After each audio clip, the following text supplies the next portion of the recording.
ان الحمد للہ الصلاۃ والسلام علی اشرف الانبیاء والمرسلین نبینا محمد صلی اللہ علیہ وسلم وعلی آلہ واصحابہ اجمعین۔ رب اشرح لی صدری ویسر لی امری واحلل عقدۃ من لسانی یفقہوا قولی۔ میرے محترم ناظرین اکرام، السلام علیکم۔ سورہ البقرہ کی آیت نمبر 172 تک ہم پڑھ چکے ہیں۔ آج انشاءاللہ 173 پڑھیں گے اور 174 کا بھی کچھ حصہ انشاءاللہ کور کریں گے۔ حسب معمول پہلے آیات کو سمجھنے کے لیے چند باتیں اور پھر اس کے بعد ان آیات کی گرامر کی تفصیل۔ شروع کرتے ہیں سورہ البقرہ کی آیت نمبر 173 اور 74 کی پریزنٹیشن۔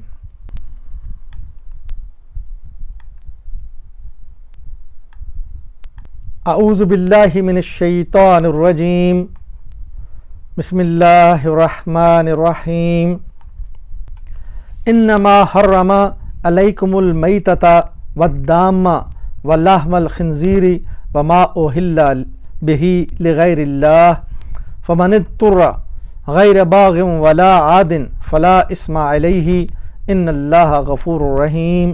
ان الذین یکتمون ما انزل اللہ من الکتاب ویشترون بہ ثمنا قلیلا۔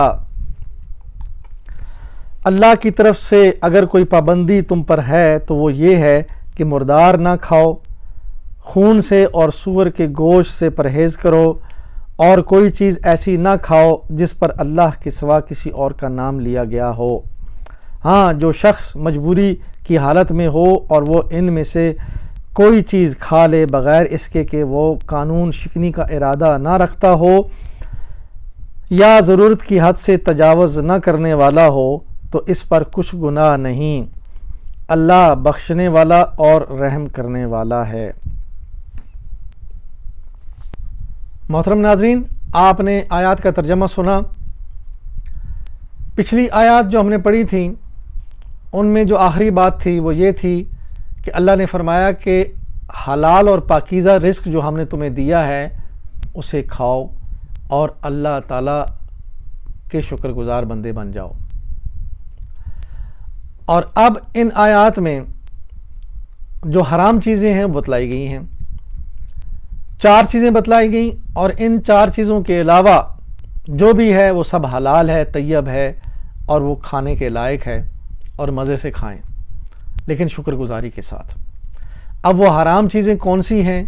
وہ یہ ہے کہ مردار، خون، سور کا گوشت، اور وہ گوشت یا وہ حلال جانور جن پر اللہ کا نام نہ لیا گیا ہو اور انہیں ذبح کر دیا جائے یا انہیں ہلاک کر دیا جائے، وہ منع ہے۔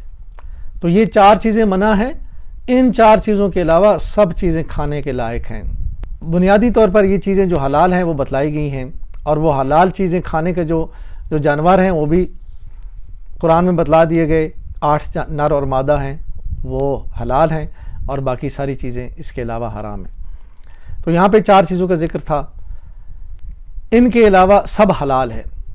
اچھا، یہ جو 4 چیزیں بتائی گئی ہیں جن کو حرام کہا گیا ہے، ان کو بھی اگر کوئی ایسی استثنائی صورت آ جاتی ہے اور ایسی کوئی نزاع کا عالم آ جاتا ہے کہ بندہ ان کے کھانے کے بغیر مر جائے گا، یا دوا کے طور پر اگر کچھ ان میں سے کھانے کے لیے، زندگی بچانے کے لیے کھانا ضروری ہو تو کھایا جا سکتا ہے، لیکن اس کا ایک کرائٹیریا بتایا گیا کہ وہ اللہ کی قانون شکنی کرنے والا نہ ہو، باغی بن کر نہ کھائے، یعنی اس کو پھر معمول نہ بنا لے، لیکن باغیانہ روش جو ہے وہ اختیار نہ کرے۔ یعنی اللہ نے تو ان کو حرام کہا ہے اور وہ کہے نہیں جی مجھے تو کھانا ہی کھانا ہے، باغی ہو جائے اللہ کے حکم سے، تو اس کی صورت میں یہ چیزیں کھانا منع ہے۔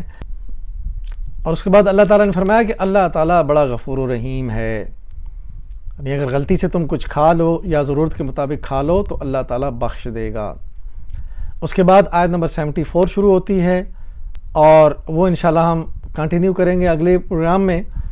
سر دست جو بات ہمارے سامنے آئی ہے وہ یہ کہ ان لوگوں کا ذکر ہے جو اللہ تعالیٰ کی نازل کردہ کتابوں میں جو ہدایت ہے، جو حق ہے، اس کو چھپاتے ہیں اور اس حق کو چھپانے کے لیے تھوڑی سی قیمت وصول کرتے ہیں، ان کا کیا انجام ہوگا وہ انشاءاللہ ہم اگلے لیکچر میں کریں گے۔ اب انشاءاللہ ہم آج کی آیات کی گرامر کی تفصیل دیکھتے ہیں۔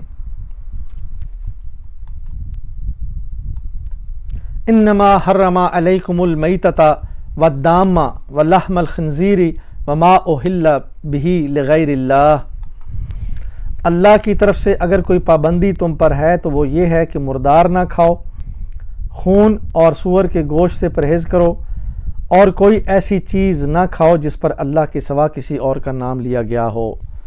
انما حرم علیکم، اللہ نے تم پر یقیناً حرام کیا ہے۔ انما حصر ہے، زور دے کر یہ بات فرمائی گئی ہے کہ حرام تو بس یہی ہے۔ حرمہ یہ فعل ہے اور علیکم مرکب جاری ہے۔ انما حرم علیکم، انما حصر یقیناً، حرمہ فعل ہے، علیکم مرکب جاری، علی اور کم کا مرکب۔ حرمہ مادہ ہا را میم، باب ہے سبہا، ماضی کا پہلا صیغہ، حرمہ مضارع یحرمو، سبہا یسبہو، حرمہ یحرمو۔ حرمہ کدھر ہے؟ سبہا کے وزن پہ، ماضی واحد غائب مذکر کے لیے، اس نے حرام کیا۔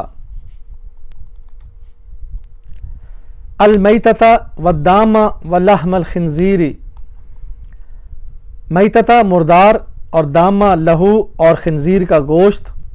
المیتۃ مفعول بہ ہے حرمہ کا، واو عاطفہ ہے، اور الدامہ بھی مفعول بہ ہے، معطوف بنتا ہے حرمہ کا مفعول بہ۔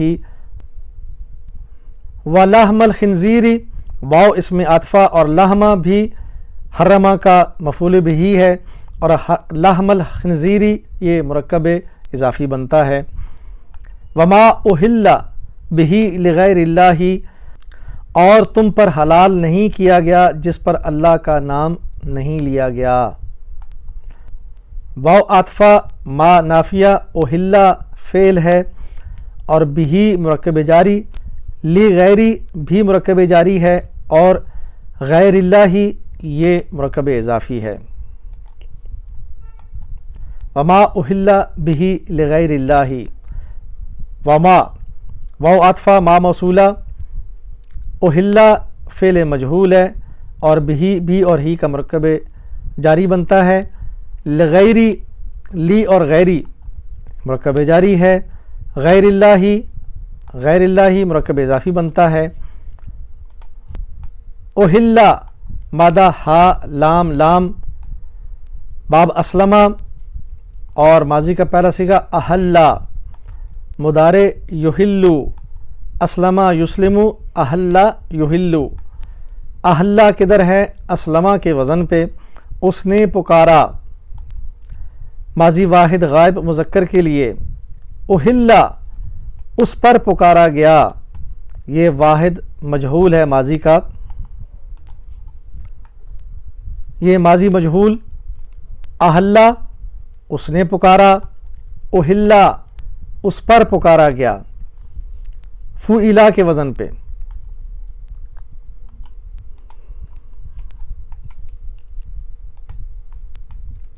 فمن اضطر غیر باغ ولا عاد فلا اثم علیہ ان اللہ غفور الرحیم۔ ہاں، جو شخص مجبوری کی حالت میں ہو اور وہ ان میں سے کوئی چیز کھا لے بغیر اس کے کہ وہ قانون شکنی کا ارادہ رکھتا ہو یا ضرورت کی حد سے تجاوز کرے تو اس پر کچھ گناہ نہیں، اللہ بخشنے والا رحم کرنے والا ہے۔ فمن اضطر، پھر جو مجبور ہوا، فا عطفہ اور من حرف شرط، اور اضطر یہ فعل مجہول ہے، فعل ماضی مجہول۔ اضطر اس نے مجبور کیا، اضطر وہ مجبور کیا گیا یا مجبور ہو گیا، یہ ہے فعل مجہول۔ غیر باغ ولا عاد، مگر نہ باغی ہوا اور نہ حد سے بڑھا۔ غیر باغ مرکب اضافی، واو عاطفہ، لا نافیہ اور آدن حد سے بڑھنے والا، تو یہ بھی غیرہ کے ساتھ ملے گا، غیر آدن حد سے نہ بڑھنے والا، تو یہ بھی مرکب اضافی بنا۔ فلا اسم علیہ، تو اس پر کوئی گناہ نہیں۔ فا عطفہ لا جنسیہ ہے اور لا نفی جنس اس کا اسم ہوتا ہے، اور وہ بھی حالت نصب میں آتا ہے۔ اسما یہ اس کا اسم ہے، علیہ مرکب جاری ہے۔ ان اللہ بے شک اللہ، انا حرف ناصبہ اور آگے اللہ اسم انا حالت نصب میں ہے۔ غفور الرحیم، بڑا غفور اور رحیم ہے، یہ مرکب توصیفی ہے۔ ان الذین یکتمون ما انزل اللہ من الکتاب ویشترون بہ ثمنا قلیلا، حق یہ ہے کہ جو لوگ ان احکامات کو چھپاتے ہیں جو اللہ نے اپنی کتاب میں نازل کیے ہیں اور تھوڑے سے دنیاوی فائدوں پر انہیں بھیٹ چڑھاتے ہیں۔ ان الذین، بشک وہ لوگ، انا حرف ناصبہ اور الذین یہ اسم موصولہ جمع کے لیے، یکتمون ما انزل اللہ چھپاتے ہیں جسے اللہ نے نازل کیا ہے، یکتمون فعل ہے، ما موصولہ، انزلہ فعل ہے اور آگے اللہ فاعل ہے۔ ما انزل اللہ، انزلہ کا مادہ نون زا لام، باب اسلمہ ماضی کا پہلا صیغہ، انزلہ مضارع ینزلو، اسلمہ یسلمو، انزلہ ینزلو، انزلہ اسلمہ کے وزن پہ اس نے اتارا، ماضی واحد غائب مذکر۔ ما آیات کے درمیان آئے تو اسم موصولہ ہے، اس کا مطلب ہے جو، اللہ ہو اسم مرفوع، یہ فاعل ہے یعنی جو اللہ نے نازل کیا۔ من الکتابی، کتاب میں، من حروف جارہ میں سے ہے، الکتابی کے ساتھ مل کر مرکب جاری بنا۔ ویشترون بہ اور بیچ دیتے ہیں انہیں، واو عاطفہ، یشترون فعل ہے، بہ مرکب جاری ہے۔ یشترون کا مادہ شین را یا، باب اختلافہ ماضی کا پہلا صیغہ، اشترا مضارع یشتری، اختلافہ یختلفو، اشترا یشتری، یشترون کدھر ہے، یختلفون کے وزن پہ، مضارع جمع غائب مذکر، وہ خرید و فروخت کرتے ہیں، واو عاطفہ، بی اور ہی کا مرکب جاری۔ ثمنا قلیلا، تھوڑی قیمت پر، یہ مرکب توصیفی ہے۔ ثمنن کی صفت قلیلاً، تھوڑی قیمت ہے، بہت تھوڑی قیمتوں پر اللہ تعالیٰ کے قانون اور اللہ کی حق کی باتیں چھپا کر لوگوں کو اپنی طرف سے جھوٹ بتاتے ہیں کچھ فائدے حاصل کرنے کے لیے۔ تو الحمدللہ ہم نے سورہ البقرہ کی آیت نمبر 174 کا کچھ حصہ یہاں تک کور کیا ہے۔ آخر میں ہم اللہ سے دعا مانگیں گے کہ اے اللہ ہمیں قرآن اور اللہ تعالیٰ کے نبی کی زندگی سے ہدایت لینے کی توفیق عطا فرما۔ اب ہم حسب معمول اپنے آپ کو اللہ کے دین کی خدمت کے لیے پیش کرتے ہیں۔ میری زندگی کا مقصد تیرے دین کی سرفرازی، میں اسی لیے مسلمان، میں اسی لیے نمازی۔ وآخر دعوانا ان الحمدللہ رب العالمین، الصلاۃ والسلام علی رسولہ الکریم، جزاکم اللہ خیراً۔